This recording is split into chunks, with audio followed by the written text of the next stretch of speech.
Très honnêtement, aujourd'hui, on doit se le dire, on assiste à un Sébastien Desabre très hésitant par rapport au Léopard. Bienvenue à toutes et à tous dans cette vidéo. Comme vous le savez, on est à quelques heures de la rencontre qui va opposer l'équipe de la République démocratique du Congo face à la Mauritanie, comptant pour la énième journée des éliminatoires de la Coupe du Monde 2026, Canada, Mexique et États-Unis. Eh bien, pourquoi d'entrée je l'ai dit comme ça? Sébastien Desabre est aujourd'hui, je dois quand même le dire, très honnêtement, très hésitant par rapport à cette équipe des Léopards. Vous vous rappelez, il y a encore quelques jours, les mêmes sélectionneurs, lors de la conférence de presse, nous a fait clairement savoir que l'équipe allait jouer plus offensive pour aller marquer des buts, pour essayer de donner la liberté aux attaquants. Eh bien, on a terminé la rencontre avec 1-0. Lelo na posa tolobela aspect wana ya sélectionneur parce que Thomas Tato Kita, ça sera toujours lui, la première personne à qui on va regarder, à qui nos regards seront tournés si un match se passe bien ou si un match se passe mal. Eh bien, aujourd'hui, la situation, elle est quand même assez critique dans cette équipe des Léopards. Bien au-delà, il y a ma performance, bien au-delà du fait que Lelo, on se retrouve deuxième de ces groupes B. Devant nous, l'équipe soudanaise et derrière nous, d'autres équipes. Pourquoi je les mentionne? Aujourd'hui, on doit penser à tous les scénarios. Imaginons un scénario où toutes les équipes, vu que rien n'est joué dans les groupes quand même, ceux qui équipent Nyonso, à la fin de toutes ces journées, on se retrouve avec les mêmes points. Eh bien, on va aller voir les goals, on va aller voir les nombres des buts marqués par chaque équipe. Et dans ces cas-là, la RDC va se retrouver dans une situation assez difficile parce qu'encore une fois, on a marqué très peu de buts. Donc, c'est là maintenant, c'est cet aspect au fait où ils ont ici biso na maramna lobine bandelia attaque nabiso eza makasi vraiment te par rapport il y a tout offensif autozanango. On a des très bons attaquants mais jusqu'à présent on manque de réalisme face aux gardiens. Est-ce que ça problème, il y a milieu de terrain? Est-ce que ça problème, il y a défense? Est-ce que ça problème, il y a attaquant?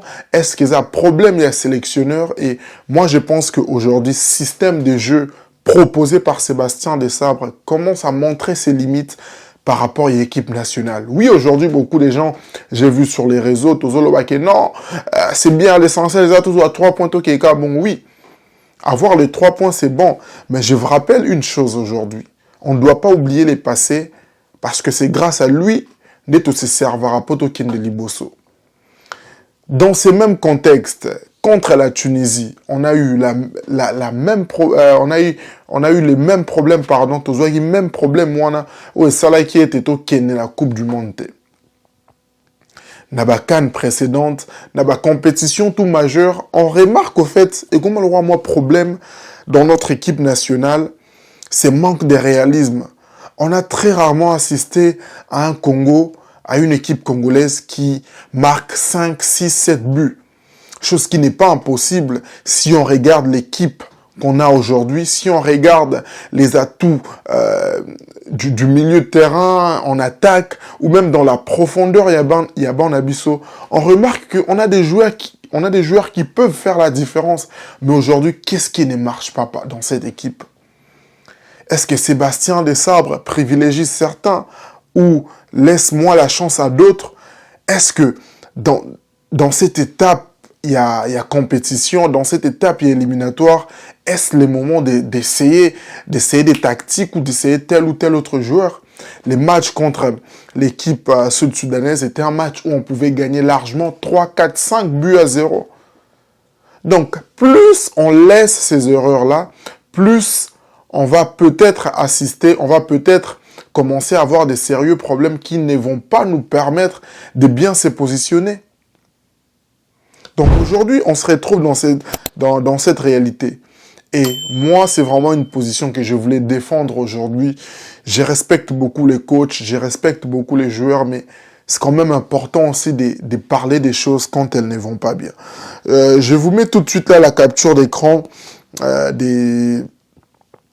de la conférence de presse du sélectionneur Sébastien Desabre. Je vais lire ça rapidement.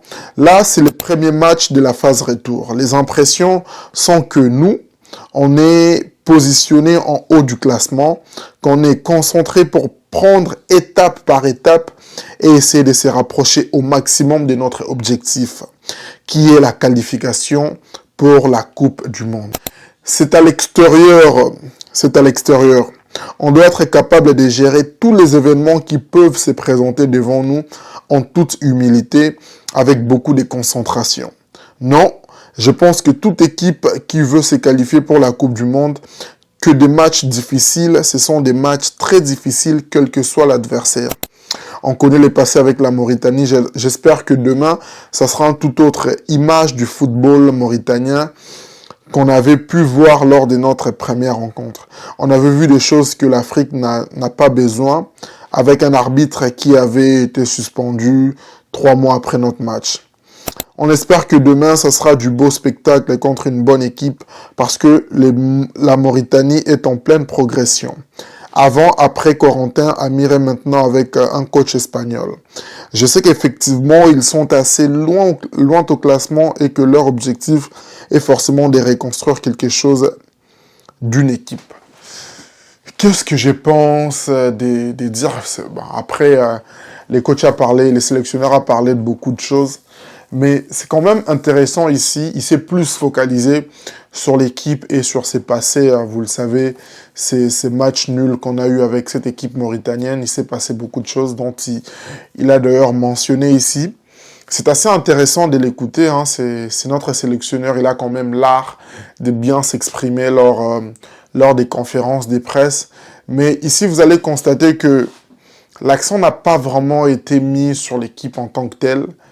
Est-ce une tactique? Je sais que sur d'autres vidéos sur lesquelles je suis tombé, il a parlé du fait que il a aujourd'hui cette liberté de faire tourner l'équipe et que l'objectif demeure la victoire, comme vous le savez. Moi, je pense que quand on parle des victoires, on parle d'une victoire avec la manière. Aujourd'hui, quand on voit des équipes comme l'FC Barcelone, oui, comparaison n'est pas raison, mais c'est une équipe aussi qui vient à outil la situation moins compliquée, une équipe qui s'est reconstruite et aujourd'hui on voit quand même ce que cette équipe est en train de produire, c'est-à-dire au-delà du fait qu'ils veulent des qualifications, ils veulent marquer, ils veulent gagner et tout, c'est une équipe qui aujourd'hui propose du beau football. C'est ce qui manque dans notre équipe. Les Loisirs, ils ont manqué une équipe Nabiso et ça peut nous faire défaut. Parce que oui, l'objectif, c'est d'aller à la Coupe du Monde. Je ne pense pas que ça se limite là. On part à la Coupe du Monde pour montrer aussi qu'est-ce qu'on peut produire, pour montrer aussi qu'est-ce que notre football, à quel niveau notre football a évolué.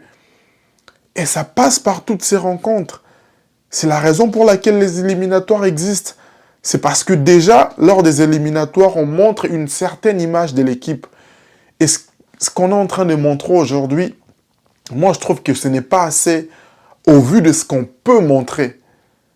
Tala, on doit se dire des choses. La RDC est une très grande équipe avec des très, très, très bons joueurs. Mais il faut encore chercher ces petits trucs qui nous manquent aujourd'hui. Et je pense que on a tous besoin de voir une équipe RD congolaise solide, soudée, très concentrée, qui offre du beau football, qui gagne avec la manière. Parce que là, encore une fois, on se retrouve dans des situations, avec le Sénégal, on a été mené, dans des situations où on n'est pas mené 2-3-0. Moi, j'aimerais voir une équipe congolaise menée 3-4 buts à 0. C'est avec quel mental on va aller rechercher? Si déjà on est hésitant lors des, je dirais pas des petites rencontres, mais match moro où on peut facilement ou largement gagner. C'est des questions qu'on doit se poser, en fait, en tant qu'équipe. Et moi, je pense que quand on analyse, qu'on essaye de comprendre les choses, au fait, on doit aider aussi les coachs, les sélectionneurs, même si c'est son travail, il a étudié pour ça, mais en tant que passionné du football, si on avance des arguments, c'est parce qu'on veut s'exprimer aussi, sans pour autant entraver son travail. Donc, on se retrouve dans cette optique-là. L'équipe était bien arrivée du côté de la Mauritanie. La rencontre est prévue pour aujourd'hui un peu très tard. Très tard, il sera 17 h ici du côté du Canada.